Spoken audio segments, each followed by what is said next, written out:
नमस्कार दोस्तों, KP college के डिजिटल प्लेटफॉर्म में एक बार फिर आपका स्वागत है।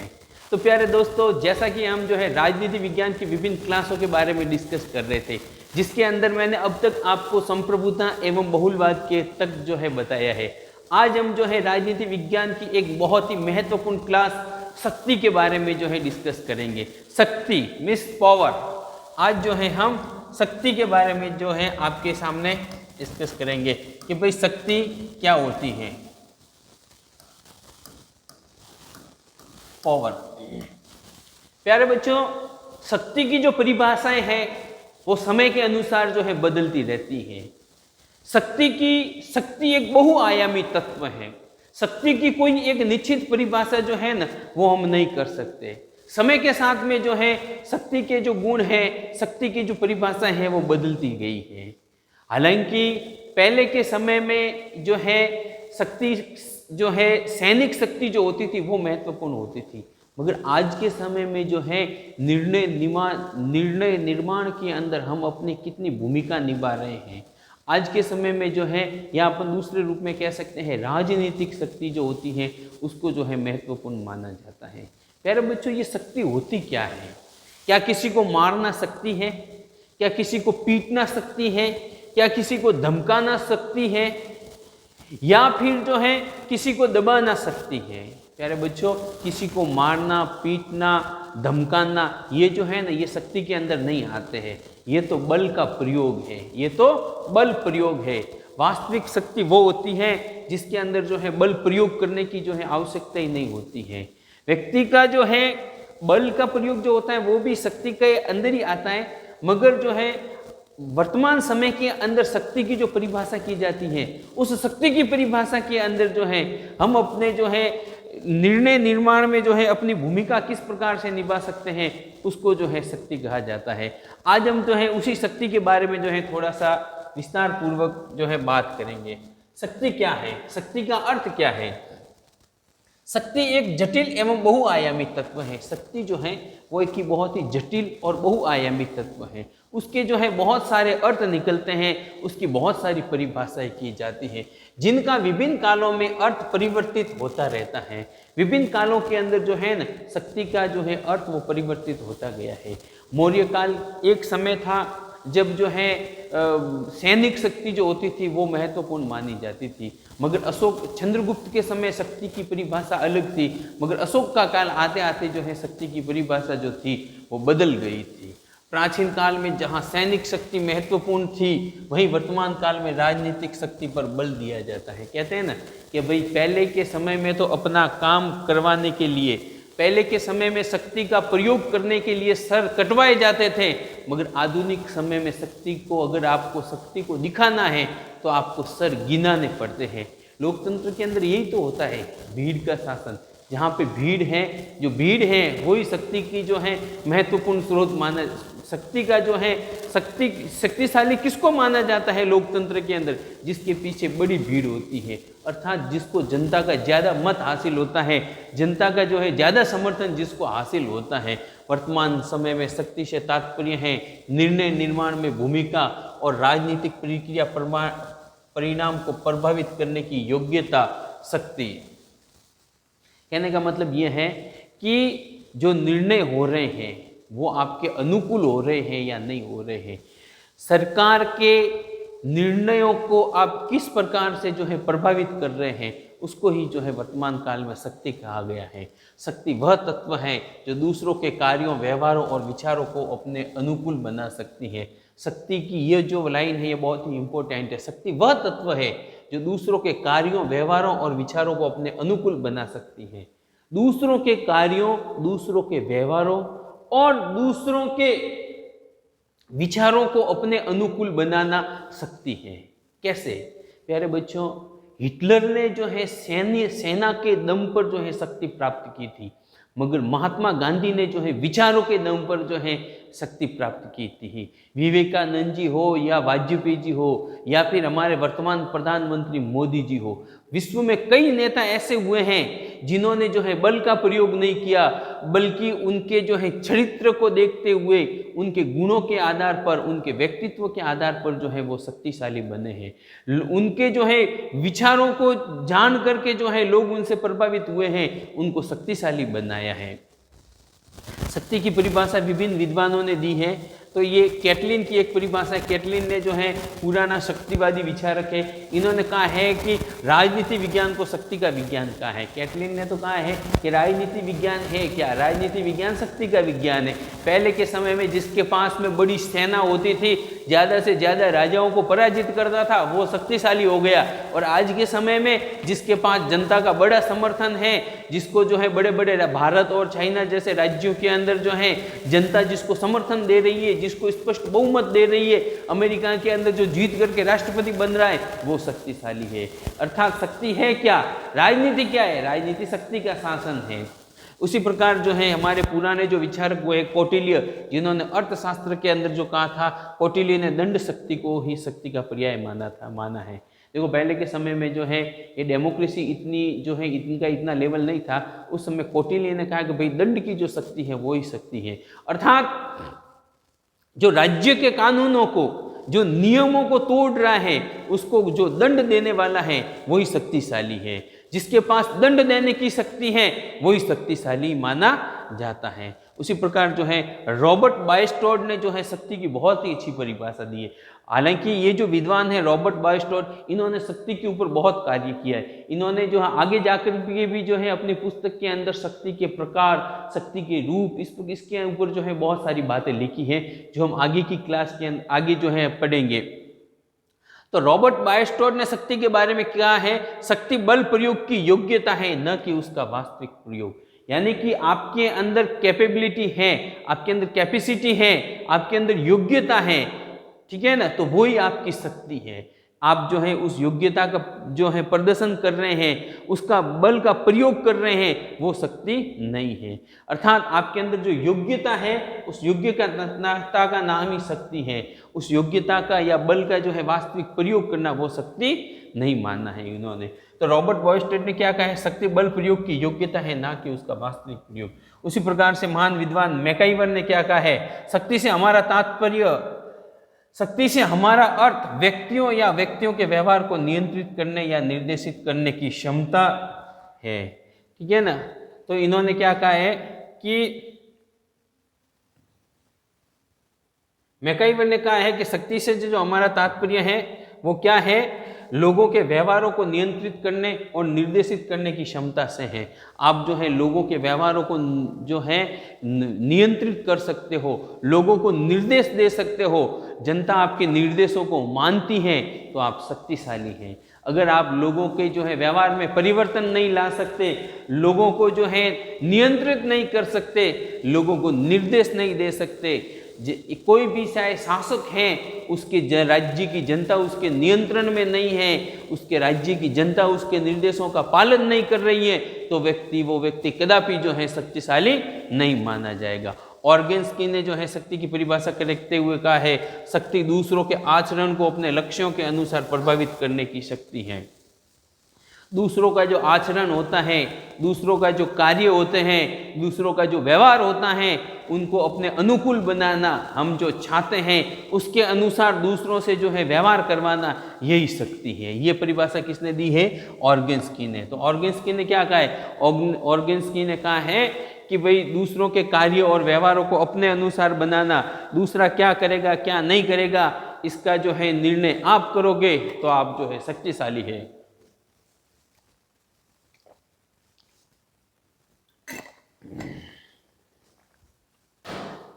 अब हम बात करते हैं शक्ति के स्रोतों के बारे में। शक्ति के स्रोत कौन से होते हैं? ये जो शक्ति होती है कि भाई आप दूसरों के व्यवहारों को जो है बदल सको, लोगों के आचरण को बदल सको, लोग आपकी इच्छा के अनुसार कार्य करें, ठीक है ना। ये जो है कई प्रकार से हो सकता है, जो हम आगे शक्ति के प्रकारों में पढ़ेंगे। तो ये जो योग्यता है ये कहाँ से आती है? आखिर में व्यक्ति शक्ति के स्रोत क्या है? व्यक्ति को, राज्य को, संस्था को या गुट को शक्ति कहाँ से मिलती है? तो शक्ति का जो सबसे पहला स्रोत माना जाता है वो है ज्ञान, ठीक है ना, नॉलेज। नॉलेज जो होता है, ज्ञान जो होता है, वो शक्ति का प्रथम और सबसे महत्वपूर्ण स्रोत माना जाता है। शक्ति का जो है सबसे महत्वपूर्ण स्रोत माना जाता है, ठीक है ना। ऐसा कहा जाता है कि जो राजा होता है वो अपने राज्य के अंदर पूजा जाता है, ठीक है ना। और जो भगवान होता है, वो ग्राम देवता होता है, वो अपने जो है गांव के अंदर पूजा जाता है। मगर जो ज्ञानी होता है वो पूरे दुनिया के अंदर पूजा जाता है। ज्ञानी व्यक्ति जो होता है ना, उसके फॉलोवर्स पूरे दुनिया में होते हैं। ज्ञानी व्यक्ति जो है जहाँ पर भी जाता है, अपने ज्ञान के बल पर जो है अपनी छाप जो है कम समय में वहाँ पर छोड़ देता है। इसलिए शक्ति का कोई जो महत्वपूर्ण स्रोत है तो वो ज्ञान है। प्यारे बच्चों, विवेकानंद जी के पास कोई सेना नहीं थी, या फिर रामकृष्ण परमहंस के पास कोई जो है किसी देश का वो प्रधानमंत्री नहीं था, महात्मा गांधी के पास भी जो है कोई बड़ा पद नहीं था, मगर इन लोगों के पास ज्ञान था। ठीक, इस वजह से जो है उन्होंने ज्ञान के बल पर जो है अपने आप को सिद्ध किया, और जहाँ पर भी गए उन्होंने अपनी जो है एक अमिट छाप वहाँ पर छोड़ी है, और जो है अपने आप को शक्तिशाली बनाया है। ज्ञान के बल पर जो है अपने आप शक्तिशाली बनाया है। ज्ञान व्यक्तियों को अपने लक्ष्यों को प्रबंधित करने और प्राप्त करने की योग्यता प्रदान करता है। ज्ञान जो होता है ना, वो व्यक्ति को अपने लक्ष्यों का प्रबंधन करना, कि भाई व्यक्ति मेरे क्या लक्ष्य हैं, उन लक्ष्यों का मैं मैनेजमेंट कैसे कर रहा हूँ, कि भाई इस लक्ष्य की प्राप्ति के लिए मुझे क्या करना है, क्या नहीं करना है, किस प्रकार से कार्य करना है। ये जो सूझबूझ पैदा होती है वो ज्ञान के द्वारा पैदा होती है। ज्ञान जो होता है वो उसको जो है अपने लक्ष्यों को प्राप्त करने की जो है योग्यता प्रदान करता है, कि मेरा जो टास्क है उसको मैं कैसे पूरा करूंगा, उसके लिए मेरे को कौन सा नॉलेज होना चाहिए।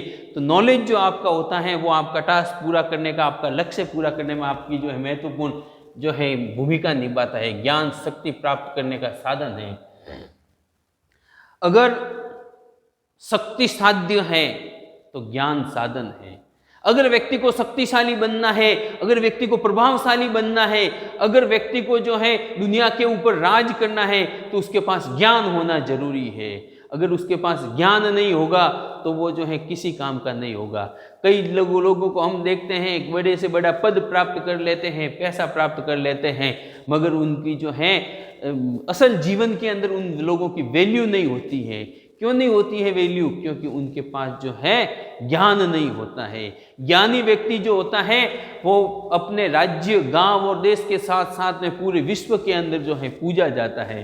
तो ज्ञान जो होता है वो ज्ञान जो है शक्ति प्राप्त करने का महत्वपूर्ण साधन है। व्यक्तित्व में नेतृत्व का गुण, उसका रहन सहन, अपने आप को अभिव्यक्त करने की कला, ये सभी पहलू शक्ति के महत्वपूर्ण पहलू है। ज्ञानी व्यक्ति जो होता है ना, उसका रहन सहन अलग ही होता है। ज्ञानी व्यक्ति जो होता है उसके अंदर जो है मैनेजमेंट करने का, उसके अंदर जो है लीडरशिप करने का जो गुण होता है वो जो है महान अच्छा गुण होता है। एक नेता अनपढ़ है, एक नेता पढ़ा लिखा ज्ञानी व्यक्ति है, तो दोनों के अंदर देखना, दोनों के कार्य करने के तरीकों में, दोनों के द्वारा मैनेजमेंट करने में फर्क होगा। जो पढ़ा लिखा और जो विद्वान व्यक्ति है वो जो है बहुत ही अच्छे प्रकार से जो है कार्य कर पाएगा। अपने आप को अभिव्यक्त करने की कला, ठीक है ना। कहते हैं ना, मूर्ख और ज्ञानी दो व्यक्ति पास पास में बैठे होते, मूर्ख व्यक्ति की पहचान तब तक नहीं होती है जब तक वो बोलता नहीं है, और ज्ञानी व्यक्ति की भी पहचान तब तक नहीं होती है जब तक वो बोलता नहीं है। अच्छा, व्यक्ति अपने आप को किस प्रकार अभिव्यक्त कर रहा है, वो कैसे बोल रहा है, अपने आप को कैसे अभिव्यक्त कर रहा है, ये उसके ज्ञान को प्रदर्शित करता है, ये उसके ज्ञान का जो है ज्ञान को बताता है। तो ये सभी शक्ति जो है, ये जो चीजें होती हैं, उसका रहन सहन, उसको अपने आप को, उसका कार्य करने का तरीका, उसको जो है अपने आप को बोलने का, अभिव्यक्त करने का तरीका, ये चीजें उसको ज्ञानी बनाती है। दूसरा जो शक्ति का स्रोत है वो है प्राप्तियां। प्राप्तियों से मतलब है शक्ति के बाहरी स्रोतों का नाम प्राप्तियां है, ठीक है ना। ज्ञान तो क्या होता है? शक्ति का आंतरिक स्रोत है। शक्ति तो क्या है? ज्ञान तो क्या है? उसका आंतरिक स्रोत है, ठीक है ना। कई बार क्या होता है, मूर्खों के बीच में बैठते हैं और वहाँ पे ज्ञान की भी जो है वैल्यू नहीं होती है। वहाँ पे जो है वो ज्ञान की रूपी जो शक्ति है वो अपने काम में नहीं आती है, मगर ऐसा अमूमन बहुत कम होता है। ऐसा कहीं पर भी जो है देखने को नहीं मिलता है। अमूमन यही होता है कि जो ज्ञानी व्यक्ति होता है वो जो है अच्छे से सब जगह जो है पूजा जाता है। इसके अतिरिक्त शक्ति जो है इसके अतिरिक्त शक्ति का बाहरी स्रोतों का नाम प्राप्तियां हैं। प्राप्तियों से मतलब है भौतिक सामग्री, समाज में प्राप्त स्थिति और स्तर जिनमें संपत्ति और व्यक्ति के आर्थिक पक्ष को सम्मिलित किया जाता है। अर्थात राज्य के अंदर जो बड़े बड़े पद होते हैं, जो राज्य का पैसा होता है, जो राज्य की शक्ति होती है, वो किसके पास है, ठीक है ना, वो जिनके पास होती है उनको जो है शक्तिशाली माना जाता है। प्रधानमंत्री होता है वो जो क्या होता है, शक्तिशाली होता है। क्यों होता है? क्योंकि उसके पास पोस्ट है। एक जो है टाटा, बिरला, अंबानी, अडानी है वो शक्तिशाली है। क्यों है? क्योंकि आर्थिक पक्ष जो है वो उनके पक्ष में है, ठीक है ना। उत्पादन के जो साधन होते हैं जिनके पास होते हैं वो शक्तिशाली माने जाते हैं। राज्य के जो नेता होते हैं, प्रधानमंत्री, मुख्यमंत्री, राष्ट्रपति, सेना के जो अध्यक्ष होते हैं वो शक्तिशाली होते हैं क्योंकि सेना उनके कंट्रोल में रहती है। सिविल सेवा से निकलने वाले आरएस और आईएएस लेवल के जो बड़े बड़े ऑफिसर होते हैं वो शक्तिशाली होती हैं। पुलिस के जो अधिकारी होते हैं वो शक्तिशाली होते हैं। जज होते हैं वो शक्तिशाली होते हैं। क्यों होते हैं? क्योंकि उनके पास पद होता है। इसके अलावा कई जो बड़े बड़े स्टार होते हैं, सेलिब्रिटी होते हैं, जिनको बड़े बड़े पुरस्कार वगैरह मिलते हैं, वो भी क्या होते हैं, वो भी जो है शक्तिशाली होते हैं क्योंकि उनके पास क्या होता है, पद होता है, प्रतिष्ठा होता है, पैसा। पद, प्रतिष्ठा, पैसा, इन सब के आधार पर जो शक्ति प्राप्त होती है उनको जो है प्राप्तियों के अंदर सम्मिलित किया जाता है। तीसरा जो ये शक्ति का स्रोत है वो है संगठन, यूनिटी। कहते हैं ना, संघे शक्ति कलियुगे, संगठन में शक्ति है।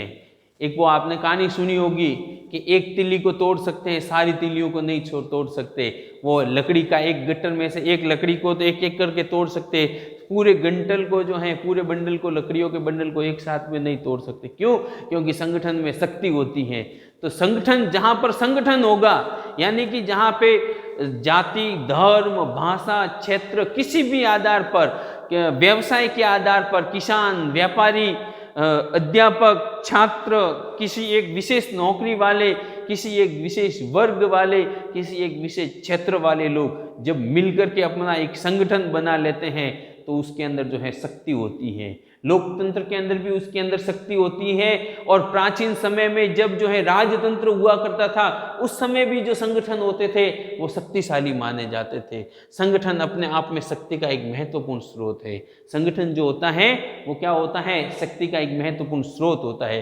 कहावत भी है कि संगठन में शक्ति है, यूनिटी इज स्ट्रेंथ, विभिन्न प्रतिद्वंदी इनका इकाइयां मिलकर संघ बन सकती है। देखिए क्या होता है कि भाई राज्य के अंदर बहुत सारे जो है विभिन्न अलग अलग विचारों वाले लोग होते हैं, तो वो फिर आपस में लड़ते हैं, झगड़ते हैं और अपने आप को कमजोर बना देते हैं। तो क्या करना चाहिए, विभिन्न विचारों वाले जो लोग हैं, थोड़ा इसने जो है कहते हैं ना कि थोड़ी इसने सहन शक्ति कर ली, थोड़ी इसने सहन शक्ति कर ली, थोड़ा ऊपर नीचे करके जैसे तैसे करके अगर वो गुट बना दे तो उनका एक शक्तिशाली गुट बनता है। जैसे वर्तमान में हमारे जो है एनडीए के खिलाफ जो है विभिन्न बड़ी बड़ी पार्टियों ने मिलकर के इंडिया नाम का गुट बनाया है, उस प्रकार से। तो वो क्या हो सकते हैं, प्रतिद्वंदी इकाइयां जो है वो मिलकर संघ बना सकती हैं, तो उस संगठन के द्वारा वो जो क्या हो सकती है, शक्तिशाली हो सकती है।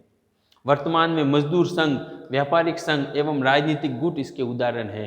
ठीक है ना, मैंने कोई कहा गलत नहीं कहा, यहाँ पे भी लिखा हुआ है राजनीतिक गुट, व्यापारियों के संगठन, मजदूरों के संगठन, ये सब क्या है, ये सारे के सारे जो संगठन होते हैं ये अपने आप को संगठित करके जो है शक्तिशाली बनाते हैं। इसके अलावा जो शक्ति का स्रोत है वो है आकार, अर्थात संगठन। ये अभी जो बात कर रहे थे ना, संगठन जितना बड़ा होगा उतना ही शक्तिशाली होगा। संगठन जितना बड़ा होगा उतना ही क्या होगा, शक्तिशाली होगा।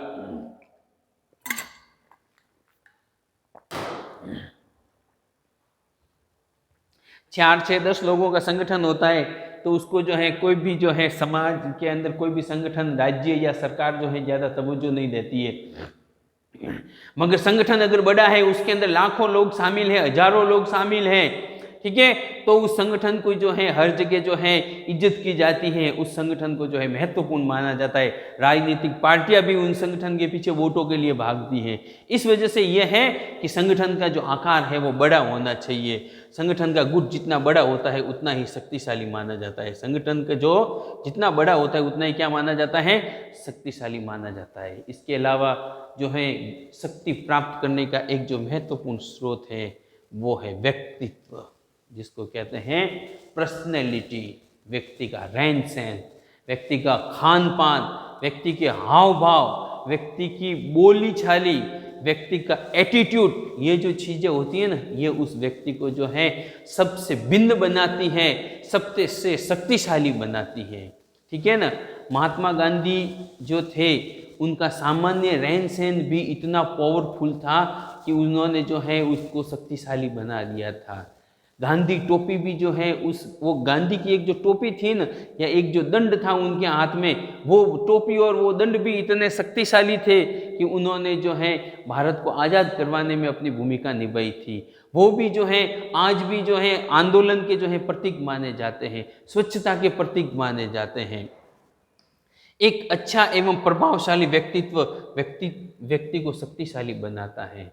ठीक है नहीं, यानी कि व्यक्ति के अंदर साहस कितना है, व्यक्ति के अंदर बुद्धि कितनी है, व्यक्ति के अंदर जो है मैनेजमेंट के गुण कितने हैं, कई प्रकार की जो है व्यक्ति का जो तकनीक, आज के समय में व्यक्ति का तकनीकी ज्ञान, ठीक है ना, ये सब चीज़ें एक अच्छी जो पर्सनैलिटी होती है वो क्या होती है, व्यक्ति को शक्तिशाली बनाती है। ठीक है ना। तो व्यक्ति एक प्रभावशाली व्यक्तित्व जो होता है वो व्यक्ति को क्या बनाता है, शक्तिशाली बनाता है। जैसे बुद्धिमता, ठीक है ना, यानी कि उसकी वो IQ लेवल, उसके अंदर बुद्धि कितनी है, साहस, कोई भी कार्य करने में उसका साहस कितना है, संगठन की योग्यता, कोई भी संगठन बना हुआ है तो वो कितना योग्य है, उस संगठन को किस प्रकार से वो संभाल पा रहा है, कठिन परिश्रम, व्यक्ति परिश्रमी कितना है, कितना वो कार्य करता है और कार्य करने का तरीका कैसा है, आलसी तो नहीं है, समय पर निर्णय लेने की योग्यता। जिस व्यक्ति के पास ये योग्यता होती है कि समय पर वो निर्णय ले ले, वो व्यक्ति जो है अत्यंत शक्तिशाली माना जाता है। जीवन के अंदर उसको बहुत सफलता मिलती है, जीवन के अंदर वो बहुत शक्तिशाली बनता है। इसमें जो है किसी प्रकार की जो है राय नहीं है, उनको शक्तिशाली बनाते हैं। ये जो गुण होते हैं ये व्यक्ति को क्या करते हैं, शक्तिशाली बनाते हैं। जैसे विवेकानंद जी, मोदी जी, अटल बिहारी वाजपेयी, नरेंद्र मोदी, महात्मा गांधी, इंदिरा गांधी, ये जो थे इनके पास एक व्यक्तित्व था, इनके पास पर्सनैलिटी थी, इस वजह से जो है ये जो है शक्तिशाली थे, इनका जो है अलग ही शक्ति थी इनके अंदर। इसके अलावा जो है हाँ, तो ये कुछ जो थे ये व्यक्ति के जो है थे ये शक्ति के जो थे क्या थे, स्रोत थे। इसके अलावा जो है और भी कुछ स्रोत होते हैं जो PPT में नहीं है, कोई बात नहीं।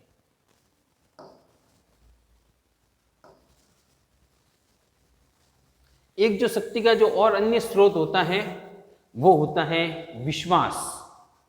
क्या होता है,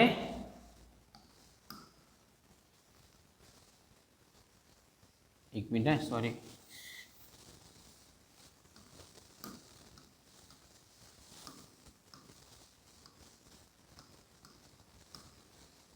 विश्वास जो होता है वो शक्ति का जो है महत्वपूर्ण स्रोत होता है। अर्थात जनता का विश्वास जिनके साथ होता है वह शक्तिशाली माना जाता है। ठीक है ना।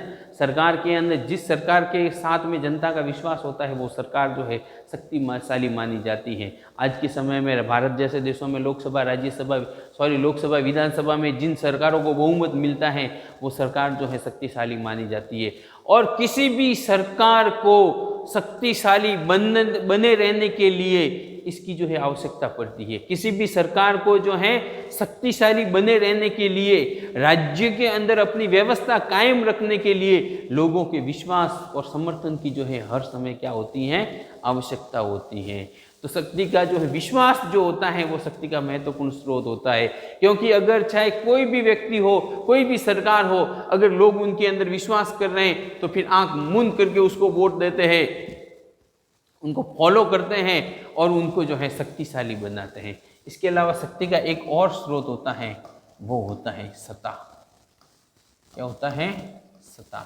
ये जो सत्ता होती है ये क्या होती है, ये वैधानिक शक्ति होती है। ये कैसी शक्ति होती है, वैधानिक। ठीक है ना। संविधान के द्वारा, कानून के द्वारा जिस व्यक्ति को शासन करने की शक्ति प्रदान की जाती है तो वो सत्ता कहलाती है। ठीक है ना। यानी कि शक्ति का जो सबसे बड़ा स्रोत है वो होता है सत्ता होता है। ये एकदम वैधानिक है, कानूनी है, संविधान द्वारा एकदम सही ये फेयर माना जाता है कि भाई सत्ताधारी व्यक्ति है अर्थात शक्तिशाली है।